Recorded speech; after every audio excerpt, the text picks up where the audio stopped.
بسم اللہ الرحمن الرحیم۔ السلام علیکم ورحمۃ اللہ وبرکاتہ۔ مجھے تمہاری اس فہم و فراست پر ناز ہے فرزند کہ تم اپنی ذمہ داریوں کا شدید احساس رکھتے ہو۔ سبکتگین نے انتہائی مشفقانہ لہجے میں کہا، میں اپنے اللہ کی اس بخشش و عطا کا بھی شکر ادا کرتا ہوں کہ اس نے میرے بیٹے کو بہت دور تک دیکھنے کی صلاحیت بخشی ہے اور ہر وقت بیدار رہنے والا ذہن عطا کیا ہے۔ غزنی کے دشمنوں کے بارے میں تمہارے تمام اندیشے درست ہیں، مگر اس کا یہ مطلب ہرگز نہیں ہے کہ انسان اپنی زندگی کے دوسرے فرائض سے غافل ہو جائے۔ محمود کا خیال تھا کہ سبکتگین اس کا عذر قبول کر لے گا، مگر والی غزنی کا اصرار قائم رہا اور پھر محمود شادی کے لیے مجبور ہو گیا۔ اس نئے رشتے کو تسلیم کرتے ہوئے محمود کے تصورات میں بار بار نگار خانم کا پیکر رعنائی ابھر رہا تھا اور اس کے دل پر گہری اداسی چھاتی جاتی تھی۔ وہ دن اہل غزنی کے لیے ایک یادگار دن تھا جب شہر کے بام و در کو نئے انداز سے آراستہ کیا گیا۔ محمود کی شادی ایک ترک سردار عبداللہ بن اسحاق کی بیٹی میمونہ سے طے پائی تھی۔ عبداللہ بن اسحاق غزنی کے نائب سپہ سالار حماد بن ساریہ کا قریبی عزیز تھا۔ اگرچہ میمونہ ایک دلکش اور نیک سیرت دوشیزہ تھی، لیکن نگار خانم سے اس کا کوئی مقابلہ نہیں تھا۔ یہی وجہ تھی کہ اس شادی کی پرشکوہ تقریب کے نشاط انگیز ہنگاموں میں بھی محمود ایک ناقابل بیان خلش محسوس کر رہا تھا۔ کاش یوں ہوتا کہ بابا جان میرے دل کی آواز سن لیتے اور ناآسودہ جذبوں کی زبان سمجھنے کی کوشش کرتے۔ محمود نے کئی بار سوچا اور اسے یوں محسوس ہوا کہ روشنی کے بے شمار قمقمے بجھ کر رہ گئے ہیں اور چاروں طرف دھواں پھیلتا جا رہا ہے۔ دوستوں نے ولیعہد غزنی کا اداس چہرہ دیکھا تو سرگوشیوں کے انداز میں شرارت آمیز باتیں شروع کر دیں۔ محمود صورتحال کی نزاکت کو محسوس کرتے ہوئے فوراً ہی سمجھ گیا اور اس نے اپنے ہونٹوں پر جبری مسکراہٹ سجا لی۔ پر اس وقت نکاح کی تقریب میں تعطل پیدا ہو گیا جب محمود نے اپنے عقب میں کھڑے ہوئے خدمتگاروں سے پوچھا کہ شیخ نظام کہاں ہیں اور ابھی تک تشریف کیوں نہیں لائے؟ محمود کی اس بات کا جواب دیتے ہوئے امیر سبکتگین نے کہا، شیخ کو شادی کی تقریب میں شرکت کا دعوت نامہ بھیج دیا گیا تھا، مگر تم اچھی طرح جانتے ہو کہ نظام شاہ ایک گوشہ نشین انسان ہے۔ وہ ایسے ہنگامہ خیز تقریبات میں شریک ہونا پسند نہیں کرتے، شاید اسی لیے تشریف نہیں لائے۔ امیر سبکتگین کا جواب سن کر محمود مسند پر کھڑا ہو گیا۔ عالی جاہ حضرت نظام شاہ کی شخصیت سے بخوبی واقف ہیں، پھر انہیں ایک عام انسان کی طرح دعوت نامہ کیوں بھیجا گیا؟ محمود نے بڑے ادب کے ساتھ والی غزنی سے سوال کیا۔ امیر سبکتگین کے پاس بیٹے کے اس سوال کا کوئی جواب نہیں تھا۔ وہ خاموشی سے محمود کا چہرہ دیکھتا رہا۔ کیا امیر عالی مقام سمجھتے ہیں کہ حضرت نظام شاہ اس طرح ہماری تقریب میں تشریف لے آئیں گے؟ محمود کے لہجے سے کرب جھلک رہا تھا۔ وہ جس منصب کے انسان ہیں، اس کا ایک ہی تقاضا تھا کہ ہم خود ان کی خدمت میں حاضر ہو کر درخواست کرتے۔ پوری محفل پر گہرا سکوت چھایا ہوا تھا۔ پوری مجلس کو آج اندازہ ہوا تھا کہ ولیعہد غزنی درویش نظام شاہ کو کس قدر چاہتا ہے۔ میں خود شیخ کی خدمت میں حاضر ہو کر التجا کروں گا کہ وہ اس بے رنگ تقریب کو رونق بخش دیں۔ باپ کے احترام کے پیش نظر محمود کی آواز زیادہ بلند نہیں تھی، لیکن اس کے چہرے سے جوش جذبات کا اظہار ہو رہا تھا۔ امیر ذیشان، آپ خود ملاحظہ کیجئے کہ حضرت نظام شاہ کے بغیر یہاں کیسا اندھیرا ہے۔ اگرچہ ہزاروں فانوس اور قمقمے جل رہے ہیں، لیکن دھر و دیوار کی تاریکی اور ویرانی نہیں جاتی۔ محمود نے اس عمارت کی طرف اشارہ کرتے ہوئے کہا جہاں شادی کی تقریب منعقد کی جا رہی تھی اور جس کے ایک ایک گوشے کو رنگا رنگ پھولوں اور روشنیوں سے اس طرح سجایا گیا تھا کہ غزنی کی پوری تاریخ میں تزئین و آرائش کی ایسی کوئی دوسری مثال نہیں مل سکتی تھی۔ اور پھر میرا نکاح بھی تو شیخ ہی کو پڑھانا ہے، اس سے ان کی شرکت کے بغیر یہ تقریب اپنے اختتام کو کس طرح پہنچے گی؟ فرزند تمہارا نکاح امام رکن الدین مسعود پڑھائیں گے کہ یہ غزنی کے سب سے بڑے عالم ہیں۔ امیر سبکتگین نے امام رکن الدین مسعود کی طرف اشارہ کرتے ہوئے کہا، جو درباری علماء میں سب سے زیادہ قابل احترام سمجھے جاتے تھے۔ امام رکن الدین مسعود بظاہر علم کا سمندر نظر آتے تھے، مگر اس کے ساتھ ہی وہ دنیا داری کے اسرار و رموز سے بھی خوب واقف تھے۔ مصلحت وقت کے پیش نظر انہوں نے کبھی امیر سبکتگین کے کسی فیصلے سے اختلاف نہیں کیا تھا۔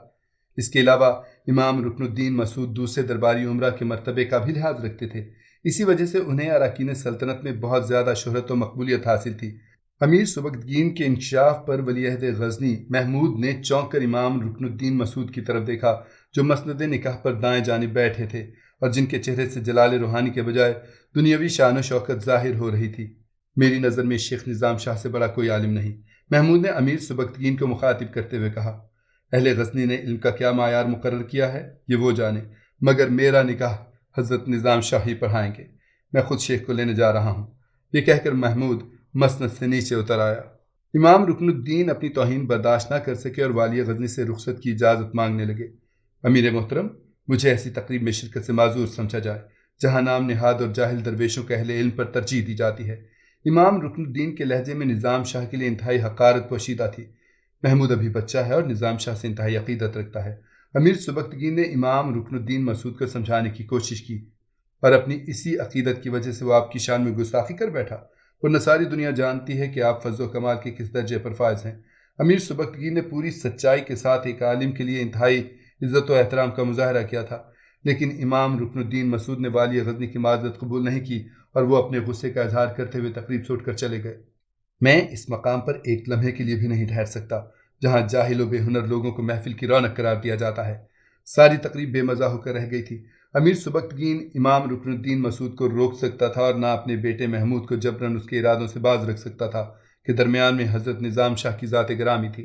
امیر سبکتگین اداس نظروں سے اس محفل نشاط کو دیکھ رہا تھا جہاں کچھ دیر پہلے مسرت انگیز ہنگامے برپا تھے، اور اب اسی محفل پر گہرا سکوت طاری تھا، جیسے یہاں کوئی المناک حادثہ پیش آ گیا ہو۔ محمود شاہی رتھ میں سوار ہو کر اس مسجد کی طرف روانہ ہوا جہاں حضرت نظام شاہ رحمۃ اللہ علیہ ایک عرصہ دراز سے سکونت پذیر تھے، مگر وہاں پہنچ کر ولی عہد غزنی کو معلوم ہوا کہ حضرت نظام شاہ مسجد میں موجود نہیں ہیں۔ پھر بہت تلاش کے بعد محمود نے اس مرد درویش کو پا لیا جو رات کے اندھیرے میں ایک عام مزدور کی حیثیت سے کسی جاگیردار کے مکان کی تعمیر کر رہا تھا۔ نظام شاہ کے دونوں ہاتھ اور کپڑے مٹی کے گارے سے آلودہ تھے۔ یہ منظر دیکھ کر محمود کی آنکھوں میں آنسو آ گئے۔ وہ بہت تیزی کے ساتھ رتھ سے اترا اور حضرت نظام شاہ کے سامنے پہنچ کر انتہائی رقت آمیز لہجے میں کہنے لگا، شیخ، جس باپ کا بیٹا کستی کا ولی عہد ہو وہ اس طرح آثار اٹھائے اور ایسے دکھ جھیلے۔ فرزند، ہر شخص کو اپنے اعمال کا بوجھ خود ہی اٹھانا پڑتا ہے، حضرت نظام شاہ نے حسب عادت مسکراتے ہوئے کہا۔ محمود اس رات سے باخبر تھا کہ نظام شاہ امیر سبکتگین کی پیش کردہ شاہانہ مراد کو کئی بار ٹھکرا چکے تھے، اس لیے وہ اس مرد غیور سے محنت و مزدوری چھوڑ دینے کی درخواست نہیں کر سکتا تھا۔ مجبوراً ولی عہد غزنی نے مختصر الفاظ میں اپنا مدعا بیان کیا اور حسرت زدہ نظروں سے نظام شاہ کی طرف دیکھنے لگا۔ کیوں اپنی تقریب کو بے رنگ اور بے مزاح کرتے ہو؟ نظام شاہ کے ہونٹوں پر وہی مخصوص دل نواز تبسم موجود تھا۔ کسی بزم کیف و نشاط میں ایک فقیر کا گزر کیا مانی؟ لذت و عیش کے بندے حرص و حوث کے غلام ناحق پریشان ہوں گے، ان کی صاف و شفاف پیشانیاں شکنوں سے بھر جائیں گی، آنکھوں میں بیزاری کا غبار اڑنے لگے گا اور دلوں میں بے دلی کے طوفان اٹھنے لگیں گے۔ جاؤ فرزند، ایسے کیف حور لمحات کو اور اتنی پرشکوہ تقریب کو کیوں برباد کرتے ہو؟ اور پھر اس پریشان حال انسان کے پاس ایسا لباس بھی تو نہیں جو تمہاری بزم جاہ و جلال کے شایان شان ہو۔ کہاں یہ مٹی اور کیچڑ سے اٹا ہوا پیرہن اور کہاں شرکائے محفل کے زرق برق لباس؟ نہیں فرزند، دونوں میں کوئی میل نہیں۔ تم ایک لمحہ ضائع کیے بغیر قصر شاہی کی طرف لوٹ جاؤ اور اپنی زندگی کے نئے سفر کا آغاز کر دو۔ میری دعائیں ہر قدم پر تمہارے ساتھ ہیں۔ میرے لیے تمہاری یہی عنایت کافی ہے کہ مجھے میرا باقی ماندہ کام مکمل کر لینے دو۔ اگر آج کی رات یہ کام تکمیل تک نہیں پہنچا تو پھر مجھے مزدوری نہیں ملے گی، اور اس صورت میں میرے متعلقین بھوکے مر جائیں گے۔ نظام شاہ کا اشارہ مرحوم فوجی کی بیوہ، اس کے بیٹے احمد سالار اور نگار خانم کی طرف تھا۔ نظام شاہ گزشتہ 10 سال سے تنہا ان تینوں افراد کی کفالت کر رہے تھے۔ اگرچہ سالار اب 18 سال کا ایک صحت مند نوجوان تھا، لیکن نظام شاہ نے اسے کوئی دوسرا کام کرنے سے منع کر دیا تھا۔ احمد سالار شب و روز مذہبی اور دنیاوی علوم و فنون سیکھنے میں مصروف رہتا تھا۔ نظام شاہ کی باتیں سن کر محمود کی آنکھوں سے بہتے ہوئے آنسوؤں میں مزید شدت پیدا ہوئی۔ اگر شیخ اس پر راضی ہو جاتے ہیں تو میں اپنا سارا جاہ و جلال اور شان امارت آپ کے قدموں میں ڈھیر کر دیتا ہوں، لیکن میں جانتا ہوں کہ حضور والا ایسی کسی شے کو قبول نہیں فرمائیں گے۔ ولی عہد غزنی رک رک کر بول رہا تھا جیسے وہ اپنے آنسوؤں کو پینے کی کوشش کر رہا ہو۔ پھر بھی فرزند ہونے کی حیثیت سے مجھے اتنا یقین ضرور ہے کہ میں خالی ہاتھ نہیں جاؤں گا، اور اگر شیخ کی بے نیازی نے مجھے ناکام و نامراد واپس لوٹا دیا تو پھر یہ تقریب نکاح بھی درہم برہم ہو کر رہ جائے گی۔ سارے مہمانان گرامی اٹھے ہوئے سروں کو جھکائے اپنے گھروں کی طرف لوٹ جائیں گے، رنگا رنگ کندیلیں اور فانوس بجھا دیے جائیں گے، اور اہلیان غزنی چیخ چیخ کر کہیں گے کہ نظام شاہ کا بت شکن ایک نافرمان بیٹا ہے۔ بلاخر محمود کی ضد کے آگے نظام شاہ مجبور ہو گئے۔ پھر غزنی کے درویش نے مٹی سے بھرے ہوئے ہاتھ دھوئے اور اس غبار آلود لباس میں قصر شاہی کی طرف روانہ ہو گئے۔ وہ بڑے عجیب لمحات تھے جب امرائے غزنی نے حضرت نظام شاہ کو محمود کے ساتھ شاہی رتھ سے اترتے اور پھر عمارت کے دروازے میں داخل ہوتے ہوئے دیکھا۔ ہر طرف ایک شور سا بپا تھا کہ نظام شاہ تشریف لے آئے۔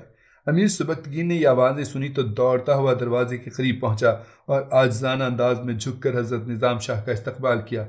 خوش رہو۔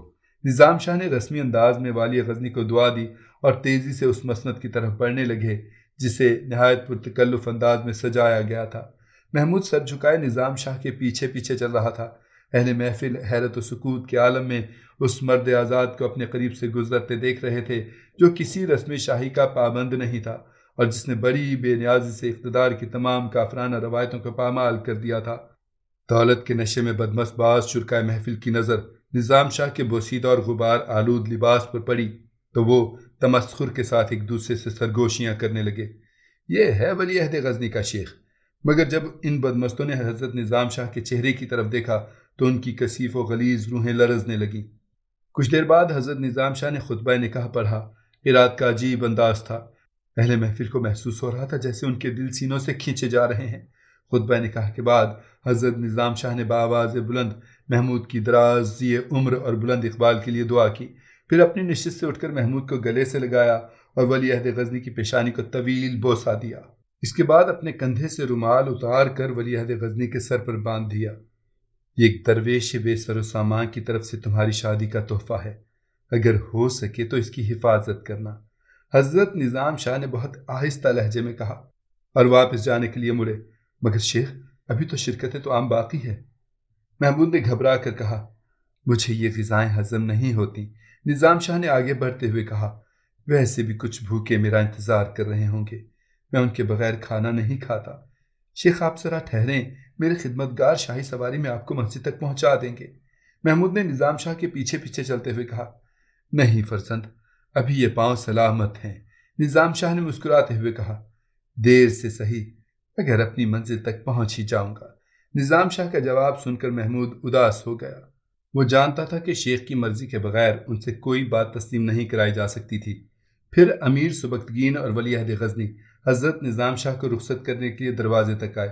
دروازے سے قدم باہر رکھتے ہی نظام شاہ مڑے اور والی غزنی سے مخاطب ہو کر بولے، امیر محترم، آپ کو اپنے فرزند کی شادی مبارک ہو۔ نظام شاہ کے لہجے میں بڑی عجیب سی خلش تھی جسے والی غزنی بھی محسوس کیے بغیر نہ رہ سکا۔ یہ سب شیخ کی دعاؤں کا صدقہ ہے، امیر سبکتگین نے خفیف سے لہجے میں کہا۔ فرما روائے غزنی نظام شاہ کی بات کا مفہوم سمجھ گیا تھا۔ اللہ تمہیں اور تمہاری اولاد کو مزید کامرانیاں بخشے، یہ کہہ کر حضرت نظام شاہ آگے بڑھ گئے۔ عمارت کے باہر بہت اندھیرا تھا۔ امیر سبکتگین اور محمود کچھ دیر تک حضرت نظام شاہ کو جاتے ہوئے دیکھتے رہے، پھر وہ مرد قلندر ان کی نظروں سے اوجھل ہو گیا۔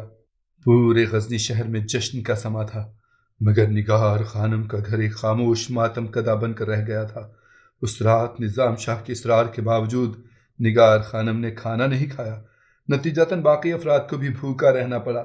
نگار خانم رات بھر روتی رہی اور نظام شاہ اس طرح خاموش بیٹھے اسے دیکھتے رہے جیسے اپنی بیٹی کو تسلی دینے کے لیے ان کے پاس کوئی لفظ باقی نہ رہا ہو۔ پھر جب غزنی کی فضاؤں میں اذان فجر کی گونج سنائی دینے لگی تو حضرت نظام شاہ سورہ رحمان کی آیت تلاوت کرتے ہوئے اٹھ کھڑے ہوئے۔ سب کچھ فنا ہو جانے والا ہے، بس وہی ایک ذات ذوالجلال والاکرام باقی رہنے والی ہے۔ دوسرے دن غزنی کے تمام امراء اور ان کی بیکمار محمود کو شادی کی مبارکباد اور قیمتی نظریں پیش کر رہے تھے۔ پھر جب ولی عہد غزنی کو اپنی خاصوں کے ذریعے معلوم ہوا کہ نگار خانم بھی مبارکباد پیش کرنے کے لیے حاضر ہوئی ہے تو محمود بے قرار ہو گیا۔ اس نے فوراً ہی تمام امراء کو روک دیا اور نگار خانم کو تنہائی میں طلب کر لیا۔ محمود کو سخت سا ہو گیا۔ نگار خانم ایک معمولی لباس پہنے کھڑی تھی اور طویل غربت و افلاس کی زندگی گزارنے کے سبب اس کے دلکش خد و خال بجھ کر رہ گئے تھے۔ یہ تم ہو نگار خانم؟ ولی عہد غزنی نے انتہائی شکستہ لہجے میں کہا۔ ہاں، یہ میں ہی ہوں، نگار خانم نے باوقار انداز میں مسکراتے ہوئے کہا۔ میری شکل میں اور کون ہو سکتا ہے؟ میں بہت مجبور تھا نگار خانم، بہت مجبور۔ محمود کی آنکھوں میں آنسو چھلکنے لگے۔